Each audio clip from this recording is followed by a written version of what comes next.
Hello there guys, what is going on? Son of Chelsea back here again for another edition of Let's Talk Chelsea. Got some interesting stories to discuss with you once again today. Before we get into the main stories, the FA Cup draw for the quarterfinal was made last night. Chelsea have been drawn away to Leicester in a few weeks' time. It's an interesting draw. It's a really stacked competition now if you consider some of the teams still in it. And it looks like it's going to be potentially a really exciting end to the competition with a lot of teams battling for the trophy. In terms of the draw for Chelsea, it could have been worse. It could have been better. I think is probably the way I'd frame it. I think that Leicester are, of course, a really good team this year. They've given Chelsea problems. They've given a lot of teams problems. And they will be determined, especially after losing that League Cup semi-final a few months back, to really, potentially end their season on a high, not only getting Champions League football, but winning a piece of silver, where I think would be amazing for Brendan Rodgers and his squad. But for Chelsea, if I base it on that game a few weeks ago, Chelsea should have potentially won that game. The amount of chances we had in that first half, of course, scoring 2 goals in the second, we became, a lot more chaotic in that second half. But especially based on the performance the other night against Liverpool, hopefully Lampard's squad can have the motivation and the confidence that they can take on anyone in this tournament moving forward. So I believe it's a decent draw. We're going to have to wait and see, of course, in a few weeks. But I'm sure big allocation for Chelsea fans going up there and 1 game away from Wembley. But moving on to my first main story, and transfers once again, all the rage as we get closer to the summer, and especially because that Ziyech deal happened, I think that there's a sense maybe from Chelsea fans that there could be another early deal made. Chelsea really hoping to get in there early, make big deals happen for next season, which I think is great. And one name that has been linked this week is Alex Telles, the left back from Porto. Journalist Nicolo Shara tweeting that Chelsea are really interested in Alex Telles for next season. Talks are ongoing. He could replace Marcos Alonso, who is the first choice of Antonio Conte for Inter as a left back. And of course, there has been reports about Telles and the nature of this deal. Porto are sort of thinking and tying up the idea of letting him go this summer for a bigger fee than having to let him go for free next summer based on his contract. That, of course, is a really intriguing prospect for Chelsea. And when I see, fees of 34 million potentially, when you think of how much we paid for Ziyech, it could be an incredible deal in an area that we desperately need. I would say left back is probably top of that list for me. I think when I watch Chelsea, especially on that left side, we lack so much pace. Marcos Alonso has done really well recently, and I don't think that should cloud people's judgment too much, because I think that we know we need to refresh that area, especially with the sort of football Lampard wants to play. If he wants to play a really energetic, pressing, pacey style of football, we need to upgrade that area pretty simply, and there needs to be someone coming in. It's interesting to me that Conte would want Marcos Alonso back, especially at Inter, because, of course, he was the manager that brought him in at Chelsea in the first place. But I could see maybe Alonso as a second choice, a good second choice, especially with his goal-scoring record, and maybe Emerson could be the one to make way.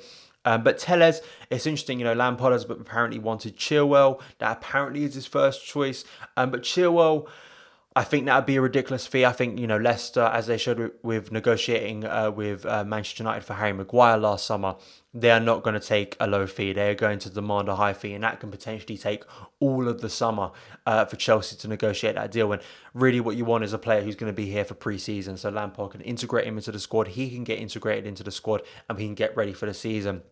And I just think potentially Telles is a better player for a lower fee. And I think that's a really interesting thing, and something I think we all want to see Chelsea doing now is potentially getting wiser moves over the line. Would Alex Telles be your first choice, or would you like someone like a Grimaldo, or of course Ben Chilwell, who's been linked?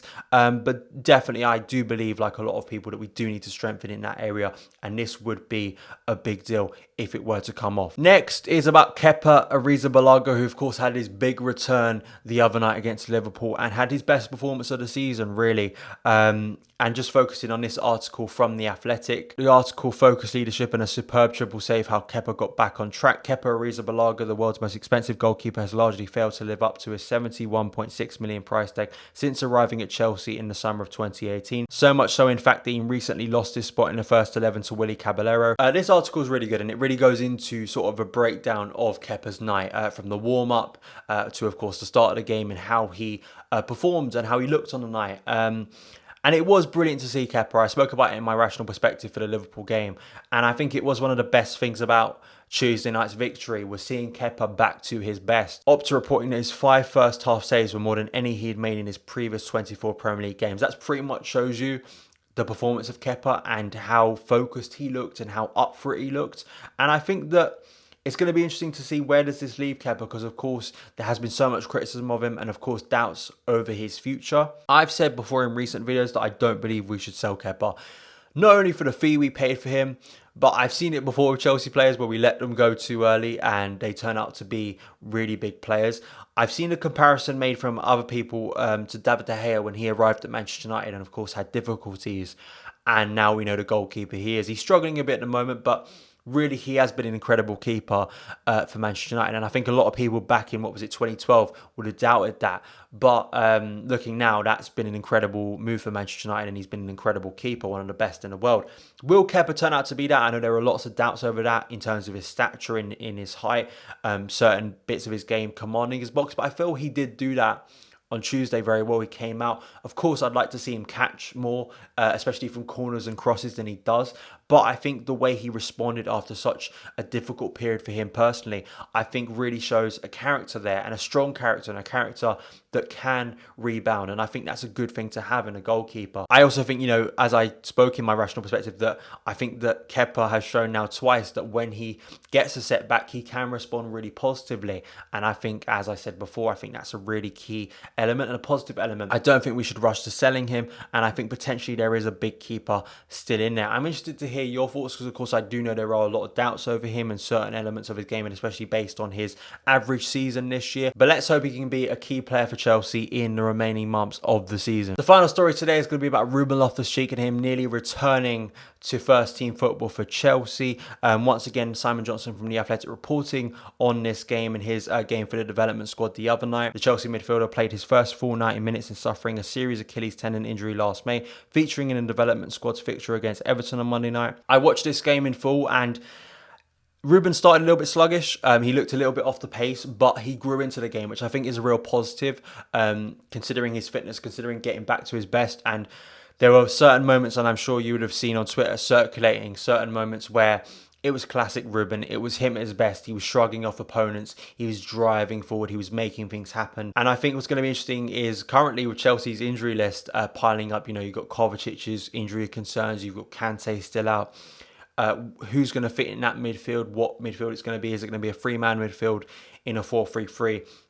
Where Ruben fits into all of that. Lampard in his post-match interview to Liverpool said, Ruben's still maybe not feeling his best, so there still are doubts over him returning on Sunday. I don't think he would ever have been a starter on Sunday, but potentially he could still be on the bench and come off the bench on Sunday. But I just think that pace and energy is something that's so desperately needed, and especially with Billy Gilmour playing well the other night. And that midfield and what we think that midfield needs moving forward, that pace, that power, that agility that Ruben gives you really is so unmatched. It is a player that I do believe Chelsea still have lacked. And, Mason Mount has struggled for form recently, and he seems to be getting back to some of that. But I do believe Ruben is that potential goal-scoring midfielder that Chelsea have lacked for so long. And I think he was showing it under Sarri last year. I just hope that Chelsea are being patient with Ruben. There is a concern as well with recent injuries on our injury record that we're rushing back players too quickly. Let's hope with Ruben that's not the case. And it seems like that's not the case. It seems like they're being really patient and really delicate with the situation, which sure is frustrating for fans and for myself, because you want to see Ruben back on the pitch for Chelsea because of how emotional that will be and how great that will be to see him back in the first team at Stamford Bridge. But also you need to add and understand how big of an injury this was and how long it's taken him to get back to his full fitness. But let me know in the comments below, how close do you think Ruben's return is? What impact do you think he will have in Lampard's team? And if you did watch the game the other night in the development squad for Ruben, what did you think of his performance? How well do you think he played? Let me know in the comments below. So that is it for this edition of Let's Talk Chelsea. Thank you guys so much for taking the time to watch this video. If you did enjoy it, hit that subscribe button and the notification bell to never miss an upload. Follow me on Twitter at Son of Chelsea, and I'll see you again.